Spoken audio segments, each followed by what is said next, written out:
Good day, Sir Calaguas. We are the group for the student login for student attendance within entry upon Colegio de Montelupa, which is the ideal alternative in exchange for the manual login that is done currently in our entrance or the entrance of the school.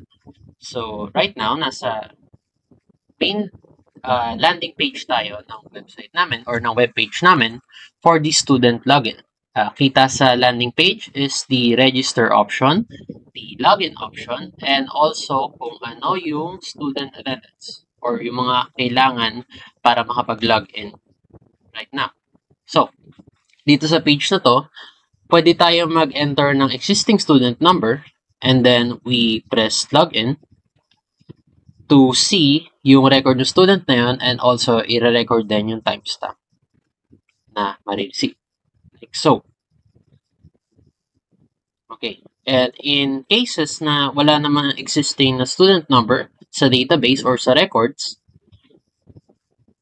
you will see this print or this printout na hindi nakita sa student. So, paano pag wala yung student number? So, pupunta tayo sa registration page.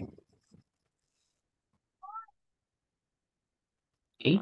So, for the registration page, ang mga ini-include namin is the last name, the first name, student number, contact number, yung program ng student na yun, and also his current section. Mag-ano lang tayo, mag-input lang tayo na random last name to see if the system actually works.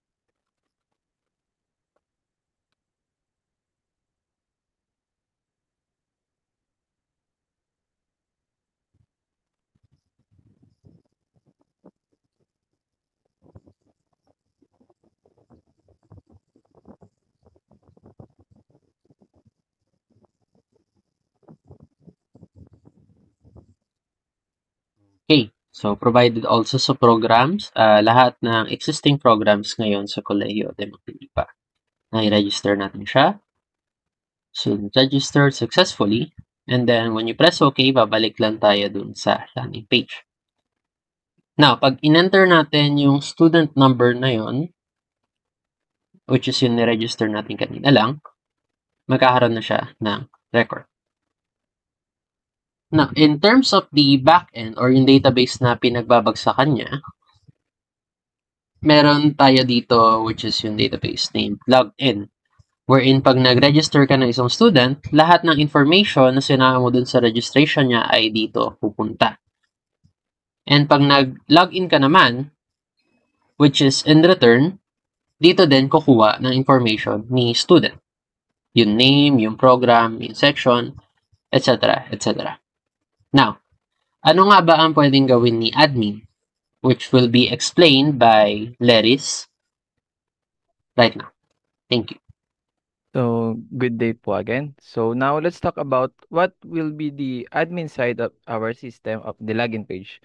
Then, continuing what was discussed earlier by Mr. Magsino, after po mag-login ng student using their student number, the system will will search this database, the login database, from their student name and from their student number, and then make sure that there is an existing student number for it. If there is, then the system will copy the last name, first name, the student number, then the program, and then it will save it and then send it to the next database, which is the attendance log. And then on this attendance log, kakopy niya po kung ano yung date and time na nag-login yung student. Then, this data table will reflect on this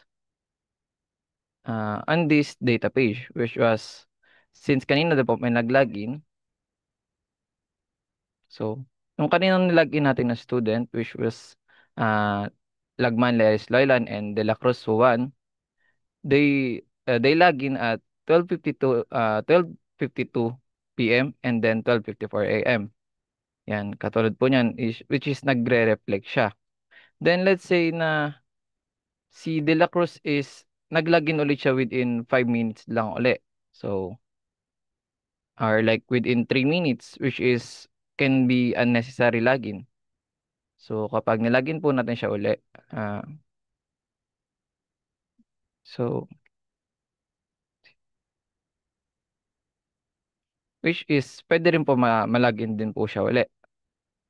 And then, magre-reflect po siya sa system na to. Ayan, so dalawa na po yung entry. But, like I said po kanina, paano po pag unnecessary? The admin can delete unnecessary login such as this entry by just clicking the delete button. And before deleting the entry of the student po, it will show a pop-up like or for confirmation kung gusto talagang i-delete. So, delete natin yan.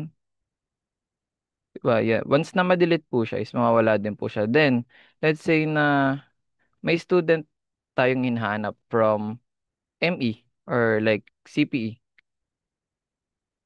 For example po, right now is meron tayong ECE and CPE students. So, check natin kung may nag-login man na ME student. Since ngayon po is wala pa nagla-login na ME student, pag pinilter out natin siya, wala po siyang lalabas na record since wala naman po nag-login na ME student. Pero paano naman po pag CPE? So, you just have to click, uh, you just have to choose the CPE. Then, lalabas po yung entry ni Lagman.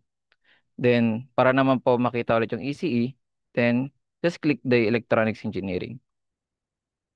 Then, let's say, paano po pag hindi po natin alam kung anong anong course po or anong program ng student, then we just have to search them po. Then, for example, I want to find De La Cruz. Then, ayun, lalabas po siya. This login system from the admin records can either search and filter out students by their last name and also can also filter the records by the programs of the student. Also, it has the ability to delete entries for just in case scenario. And then, it also has the save. Then, paano naman po siya mag-save? Meron pong, yung system po is, kaya po siyang mag-export ng Excel. Then, on this button po, and export to Excel lang natin siya.